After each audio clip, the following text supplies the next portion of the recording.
ভগবত গীতা অথ প্রথম অধ্যায় শ্লোক নাম্বার 4। গতকাল যান্ত্রিক গোলযোগের কারণে আমরা এটা বিশ্লেষণ করতে পারিনি। আজকে আবার 4 নম্বর শ্লোক নিয়ে আমরা আবার আজকে বসেছি।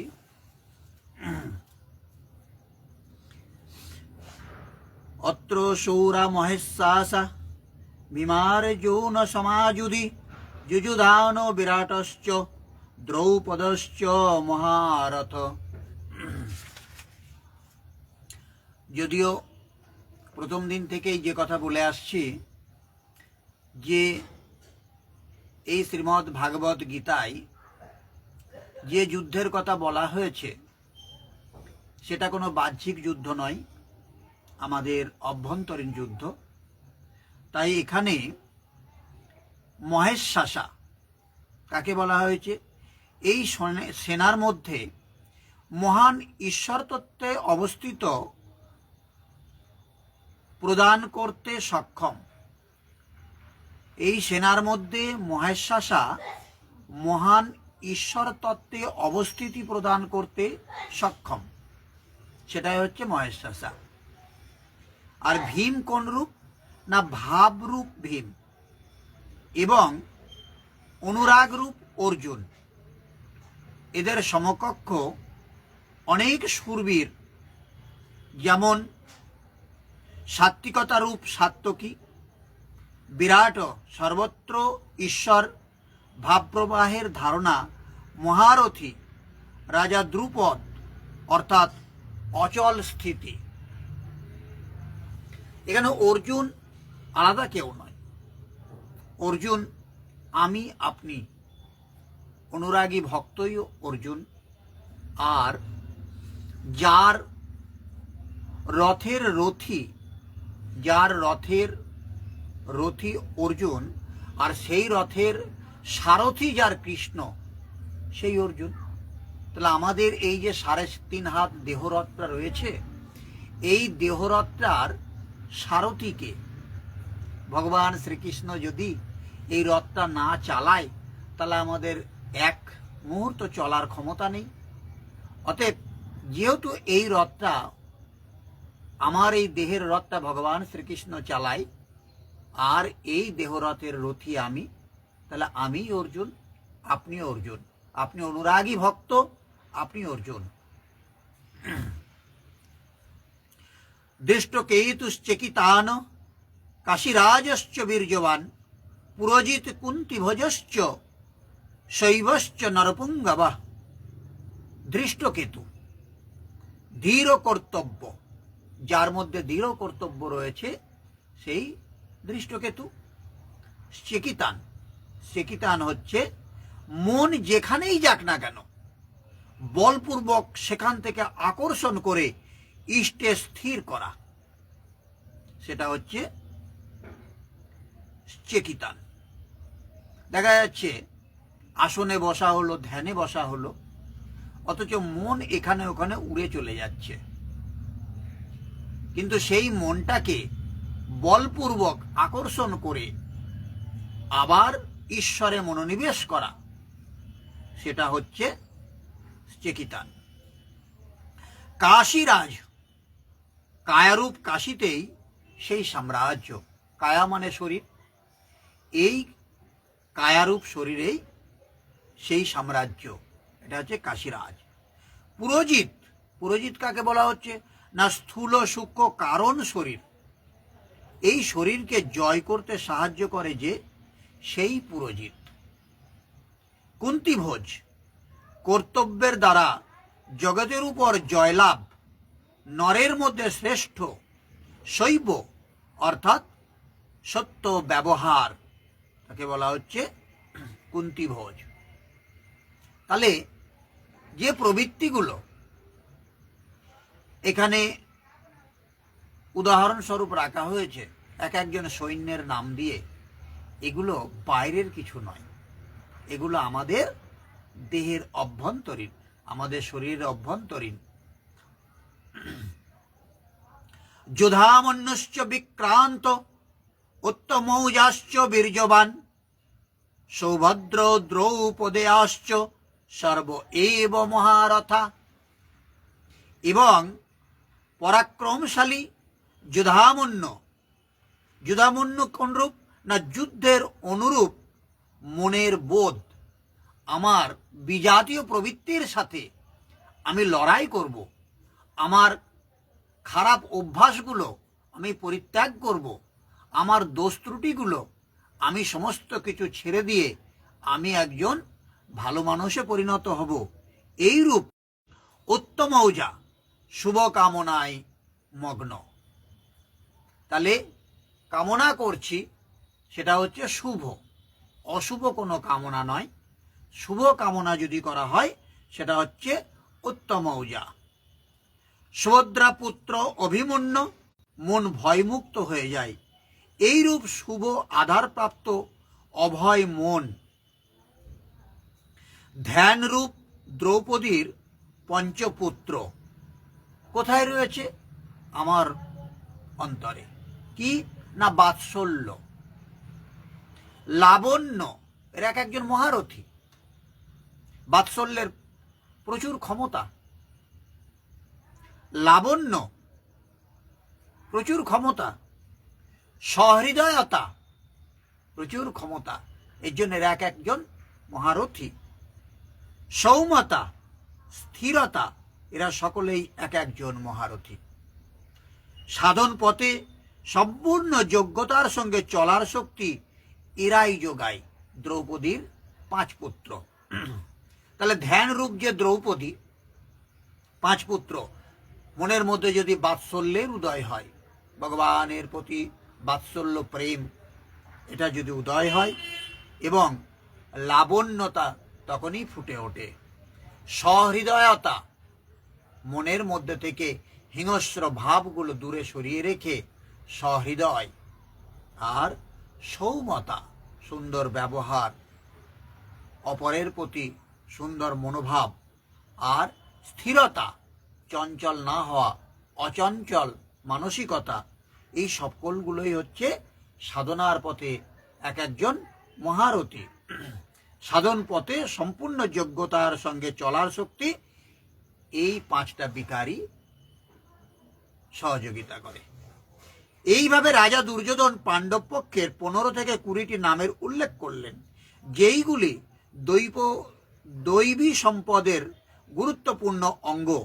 বিজাতীয় প্রবৃত্তির রাজা হওয়া সত্ত্বেও মোহই স্বজাতীয় প্রবৃত্তি সমূহকে অনুভব করতে বাধ্য করে। দুর্যোধন নিজের পক্ষে সংক্ষিপ্ত বর্ণনা করলেন, এই যুদ্ধ পার্থিব যুদ্ধ হলে সৈন্যদলের সংখ্যা বাড়িয়ে বলতেন। কোন সৈন্যের সংখ্যা বাড়িয়ে বলতেন? না, সসৈন্যের সংখ্যা বাড়িয়ে বলতেন। সসৈন্য মানে নিজের দলের সৈন্যের সংখ্যা তিনি বাড়িয়ে বলতেন। যদি পার্থিব যুদ্ধ হতো, বহির্জগতের যুদ্ধ যদি হতো, তাহলে নিজের দলের সৈন্যের কথা বাড়িয়ে বলা হতো। যদি পাকিস্তানের সঙ্গে ভারতবর্ষের যুদ্ধ লাগে, তাহলে সেই যুদ্ধের প্রাককালে, পূর্ব মুহূর্তে, তখন প্রত্যেকটা দেশ তার খবরের মাধ্যমে প্রচার করে যে ওই দেশের থেকে আমাদের নৌবহর বেশি আছে, ওই দেশের থেকে আমাদের কামান বেশি আছে, ওই দেশের থেকে আমাদের নৌসেনা বেশি আছে, ওই দেশের থেকে আমাদের রকেট লঞ্চার বেশি আছে, ওই দেশের থেকে আমাদের যুদ্ধ বিমান বেশি আছে, ইত্যাদি ইত্যাদি। তাহলে নিজেদের শক্তির সংখ্যা বেশি করে বললাম। কিন্তু দুর্যোধন তা করেননি। দুর্যোধন শত্রুপক্ষের সেনাদেরই বেশি করে দেখিয়েছে। এটা পার্থিব যুদ্ধ নয়। বিকারের সংখ্যা কম প্রদর্শিত করলেন, যেহেতু এই বিকারগুলিকেই জয় করতে হবে। মানে দুর্যোধনের পক্ষের যে সৈন্যগুলো, এগুলো কম করে বলা হয়েছে, এইগুলোকে জয় করতে হবে। এরা বিনাশশীল। কেবল 5-7টি বিকার সম্বন্ধে বলা হয়েছে, যাদের অন্তরালে বহির্মুখী প্রবৃত্তি সমূহ বিদ্যমান। কি কি না, যেমন বলা হয়েছে, अस्माकं तु विशिष्टा जेतन्निबोध द्विजत्तमः नायक मम सैन्यस्य संगार्तां तंत्र विमीते। हे द्विजोत्तम, আমাদের পক্ষে যে সকল বিশিষ্ট যোদ্ধা ও সেনাপতি আছেন তাদেরকে অবগতই হন। আমি বলছি, বাহ্যযুদ্ধে সেনাপতির জন্য দ্বিজোত্তম সম্বোধন অপ্রাসঙ্গিক। আগের দিন বলেছিলাম এখানে বীর সূচক সম্বোধন হতো। আপনি বাহ্যযুদ্ধে সেনাপতির জন্য দ্বিজোত্তম সম্বোধন একেবারে অপ্রাসঙ্গিক। বস্তুত গীতাশাস্ত্রে অন্তঃকরণের দুটি প্রবৃত্তির সংঘর্ষে বর্ণনা করা হয়েছে, যেখানে দ্বৈতের আচরণই হল দ্রোণ। যতক্ষণ আমার লেশমাত্র ও আরাধ্য থেকে পৃথক অবস্থান রয়েছে ততক্ষণ প্রকৃতি বিদ্যমান, দ্বৈতও বিদ্যমান। এই দিকে জয় করবার প্রেরণায় প্রথম গুরু দ্রোণাচার্যের কাছেই পাওয়া যায়। যখন জানব যে ঈশ্বর আর আমার মধ্যে তফাৎ, তিনি পরম আরাধ্য, তাহলে তাকে জয় করবার জন্যে যে প্রেরণা পাওয়া যায় এটাই দ্রোণাচার্য মানে দ্বৈতের আচরণ থেকেই পাওয়া যাচ্ছে। তাহলে এই জন্যই তিনি প্রথম গুরু। অপূর্ণ শিক্ষাকে সম্পূর্ণভাবে জানার প্রেরণা প্রদান করে। এটা পূজাস্থান নয়, সেখানে শৌর্য সূচক সম্বোধন হওয়া উচিত ছিল। যদি বাহ্যিক যুদ্ধ হতো তাহলে শৌর্য সূচক, বীর্যবান, বলবান, আপনার মতো মহান যোদ্ধা, আপনার মতো সেনানায়ক, আপনার মতো সেনাপতি, আপনার এরকম ধরনের কিছু সম্মানসূচক শব্দ ব্যবহার হতো। সেখানে বলা হয়েছে দ্বিজোত্তম, কারণ এটা বাহ্যিক যুদ্ধ নয়। বিজাতীয় প্রবৃত্তির কে কে নায়ক আছে দেখে নেই। 8 নম্বর শ্লোকে এটা বলা হয়েছে, ভবান ভীষ্মশ্চ কর্ণশ্চ কৃপশ্চ সমিতিঞ্জয় অশ্বত্থামা বিকর্ণশ্চ সৌমাদত্তিস্তথৈব চ। একজন স্বয়ং আপনি দ্রোণাচার্যকে বলছে দুর্যোধন। দ্বৈতের আচরণই দ্রোণাচার্য, আর ভ্রমরূপ পিতামহ ভীষ্মও আছেন। এই বিকার সমূহ ভ্রম থেকেই উৎপন্ন হয়, শেষ পর্যন্ত জীবিত থাকে। তাই পিতামহ শেষ পর্যন্ত মানে একদম শুরু থেকে শেষ পর্যন্ত যে থাকে সেটাই হচ্ছে বৃদ্ধ, এর জন্য তাকে পিতামহ বলা হচ্ছে।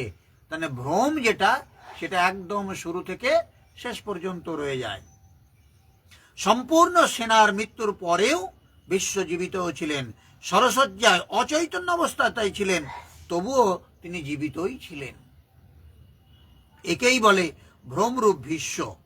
ভ্রম শেষ পর্যন্ত বেঁচে থাকে। এই রূপ বিজাতীয় কর্মরূপ কর্ণ এও এবং সংগ্রাম বিজয়ী কৃপাচার্য। সাধনাবস্থায় সাধক অন্যের প্রতি যে কৃপার আচরণ করেন সেই কৃপাকেই কৃপাচার্য বলে। তাহলে সাধনাকালে সে অল্প কিছু শক্তি সঞ্চয় করেছে সাধনা বলে, এর জন্যে অন্য মানুষের প্রতি কৃপা প্রদর্শন করে, তাদের ব্যথা বেদনা পীড়া এই সমস্ত দূর করে দেওয়ার কাজে লাগায়, তাদের সুখ দুঃখের কথা শুনে সেখানে লাঘব করার চেষ্টা করে। এই কৃপা করার প্রবণতাকেই বলা হচ্ছে কৃপা আচার্য। ভগবান কৃপাধাম ও ঈশ্বর প্রাপ্তির পর মহাপুরুষের স্বরূপ তদ্রূপ, কিন্তু সাধনাবস্থায় যতক্ষণ সাধক ও পরমাত্মা পৃথক, বিজাতীয় প্রবৃত্তিগুলি সক্রিয় ও মোহচ্ছাদিত, এইরূপ পরিস্থিতিতে সাধক যদি কৃপার আচরণ করে তবে তিনি নষ্টভ্রষ্ট হয়ে যান। সীতা দয়া করেছিলেন, তাতে কি হয়েছিল? কাকে দয়া করেছিল? না, ছদ্মবেশী রাবণকে। যখন তার দ্বারে ভিক্ষা নেওয়ার জন্যে যে একজন সাধুর বেশে, সাধুর ছদ্মবেশে রাবণ এসে উপস্থিত হয়েছিল, তখন ভিক্ষা দিতে গিয়ে লক্ষণের গণ্ডি তিনি অতিক্রম করতে অস্বীকার করেছিলেন বলে সেই সাধুবেশী রাবণ ভিক্ষা নিতে অস্বীকার করেছিল। তখন এই সীতাদেবী দয়া করেছিলেন। কি না, তিনি গণ্ডির বাইরে এসে সাধুকে ভিক্ষা দিতে গিয়েছিল। তাতে কি হলো? তার কিছুকাল লঙ্কায় তাকে প্রায়শ্চিত্ত করতে হয়েছিল, ওই ভুলের মাসুল দিতে হয়েছিল লঙ্কাতে। বিশ্বমিত্র দয়া করেছিল, তাই পতিত হয়েছিলেন। বিশ্বমিত্র একজন সাধারণ তপস্বী নয়, যিনি একজন ক্ষত্রিয় থেকে তিনি ব্রহ্মর্ষি হয়েছিলেন। মহামুনি বিশ্বমিত্র বলা হয়। সেই বিশ্বমিত্র তার সাধনার বলে একজন ক্ষত্রিয় রাজা থেকে তিনি মহর্ষি হলেন, ব্রহ্মর্ষি হলেন। তারপরেও তার পতিত হতে হলো, তিনি দয়া করেছিলেন। যোগসূত্রাকার মহর্ষি পতঞ্জলিও এই একই কথাই বলেছেন। তে সমাদাবুপসর্গা বুত্থানে সিদ্ধয়, যোগদর্শনে 3 নম্বর অধ্যায়ের 37 নম্বর শ্লোকে এটা প্রতিপন্ন হয়েছে। কি বলতে চেয়েছে না, বুত্থান কালে মানে সিদ্ধির যোগলব্ধ শক্তি প্রকট হয়, প্রকৃতপক্ষে সেগুলি সিদ্ধায়, পরন্তু কৈবল্য প্রাপ্তির পথে সিদ্ধায় তত বড়ই বাধা যতটা এই ষড়রিপু কাম ক্রোধ লোভ মোহ অহং আশ্চর্য, এটা যতটাই বাধা ওটা ততটাই বাধা। গোস্বামী তুলসীদাসেরও সেই একই নির্ণয়। গোস্বামী তুলসীদাস কি বলেছে না, তিনি বলছেন, চোরত গ্রন্থি জানি খগরায়া, বিঘ্ন অনেকে করই তব মায়া, ঋদ্ধি সিদ্ধি পেরই বহু ভাই, বুদ্ধি হি লোভ দিখাবাই আই। রামচরিত মানসের 1 নম্বর অধ্যায়ের 117তম ও 7 নম্বর স্কন্ধের 117তম অধ্যায়ের 6-7 নম্বর শ্লোকে প্রতিপন্ন করা হয়েছে। মায়া অনেক বিঘ্ন সৃষ্টি করে, শক্তি প্রদান করে, এমনকি সিদ্ধে পরিণত করে। এইরূপ সিদ্ধ সাধক যদি পাশ দিয়ে শুধু হেঁটে যান, তাহলে মরণাপন্ন রোগীও বেঁচে উঠতে পারে। সেই রোগী যদিও সুস্থ হেঁটে, কিন্তু সাধক যদি সেটা নিজের অবদান বলে মনে করেন, তাহলে তিনি নিশ্চয়ই নষ্টভ্রষ্ট হয়ে যাবেন। কারণ তার মনের মধ্যে তখন গর্ব জন্মাবে, অহংকার বোধ হবে। একজন রোগীর স্থানে হাজার হাজার রোগী তাকে ঘিরে ধরবে, ভজন চিন্তনের ক্রম অবরুদ্ধ হয়ে যাবে এবং পথভ্রান্ত হতে হতে প্রকৃতির বাহুল্য হবে। মানে তার কৃপার ফলে যদি একজন রোগী সুস্থ হয়ে যায়, তাহলে সবাই বলবে অমুক সাধুর কাছে গিয়ে এই রোগী সুস্থ হয়েছে, তোমরাও চলো, আমরাও যাই। তাহলে তখন তার সাধনা বাদ দিয়ে ওই রোগী সুস্থ করবার কাজে লেগে পড়তে হবে। সাধনা ওই পর্যন্তই বন্ধ হয়ে যাবে। যদি লক্ষ্য দূরে ও সাধক কৃপা করেন, তবে কৃপার একেলার ব্যবহারই সমিতঞ্জয়, সমস্ত সেনাবাহিনীকে জয় করবে। এই কারণে যতক্ষণ সাধক পূর্ণতা লাভ না করছে, ততক্ষণ সেই সব থেকে সাবধান থাকা দরকার। দয়া বিনু সন্ত কষায়, দয়া করিতা আপত আয়। অর্থাৎ দয়া না করলে সাধু কষায়ের সমতুল্য, আর দয়া প্রদর্শিত করলেও অধঃপতনের সম্ভাবনা। কিন্তু অপূর্ণ অবস্থায় এই হলো বিজাতীয় প্রবৃত্তির দুর্ধর্ষ যোদ্ধা। এইরূপ আসক্তিরূপ অশ্বত্থামা।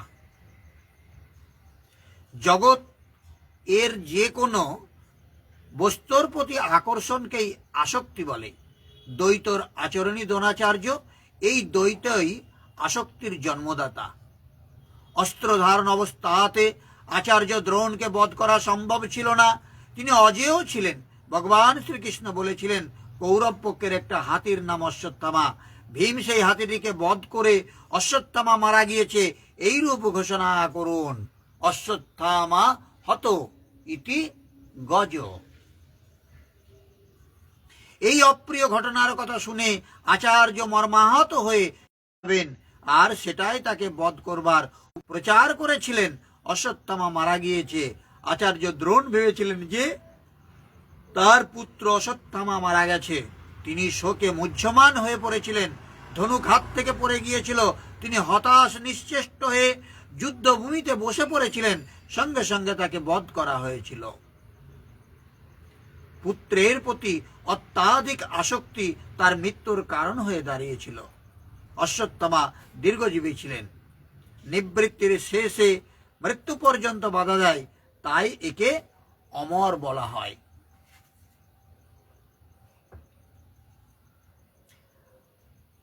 বিকল্পরূপ বিকর্ণ সাধনার উন্নত অবস্থাতে মনে কিছু অসাধারণ কল্পনার উদয় হয়। মনে সংকল্প বিকল্প জাগে যে স্বরূপ লাভের পর ভগবানের তরফ থেকে কিরূপ সিদ্ধায় অলৌকিক শক্তি প্রদান করা হবে। সাধক ঈশ্বর চিন্তনের পরিবর্তে ঈশ্বরের ঐশ্বর্যের চিন্তা করতে শুরু করেন। যে ভগবানের চিন্তা করা বাদ দিয়ে ভগবানের কৃপা কিভাবে পেতে পারি, কি লাভ হতে পারে, কি ফল হতে পারে, কি বর পেতে পারি, এসব চিন্তা করতে শুরু করেন। সাধককে একাগ্র হয়ে কর্ম করে যাওয়া উচিত, ফল লাভের কামনা করা উচিত নয়। কিন্তু যখন তিনি সিদ্ধায় মানে যোগলব্ধ শক্তির কামনা করতে শুরু করেন, তখন এইরূপ মনোভাব অর্থাৎ বিকল্পকেই বিকর্ণ বলে। এই কল্পনাগুলি সাধারণ, কিন্তু সাধনাতে ভয়ঙ্করভাবে বাধা দেয়। ভ্রম উৎপাদক শাসী ভূরিশ্রবা।